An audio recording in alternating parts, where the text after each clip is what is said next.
Hi folks, Puffin here. I'll let y'all in on a lost magical art. I'm an open book, as many of you can tell. I'll share all sorts of stuff on YouTube, including my magical practices. It's a magical channel, the Puffin channel. But also, I do a lot of magic stuff in secret that nobody really knows about except for me and the fairies and whoever knows about these things. But as I said, I'm an open book, and one of the magical practices I secretly do is the lost art of reading.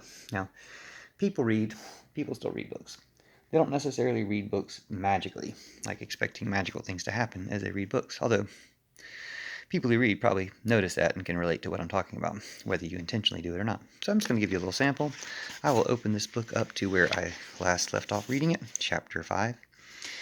And from Beddoes' Pygmalion, there's a quote, "And she was smooth and full, as if one gush of life had washed her, or as if a sleep lay on her eyelid, easier to sweep than bee from daisy." And then a second quote from Romance of St. Launfal. "She was as white as lily in May, or snow that snoweth in winter's day." I'll show you that in case you want to read it a little differently. But yeah, there's some old English spellings in there. And then I'll continue on just a little bit of the chapter. "I walked on in the fresh morning air, as if newborn. The only thing that damped my pleasure was a cloud of something between sorrow and delight that crossed my mind with the frequently returning thought of my last night's hostess.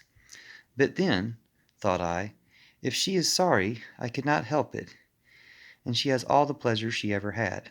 Such a day as this is surely a joy to her as much at least as to me, and her life ought perhaps be the richer for holding now within it the memory of what came, but could not stay.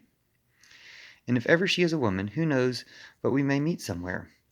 There is plenty of room for meeting in the universe." Well, that's beautiful. This is George MacDonald's Phantastes. Phantastes? I don't know how to say it, but George MacDonald's awesome. So thanks for watching, listening, sharing. Thanks, fairies. Thanks, writers. Thanks, readers. Thanks, everybody. Love you forever. See you soon.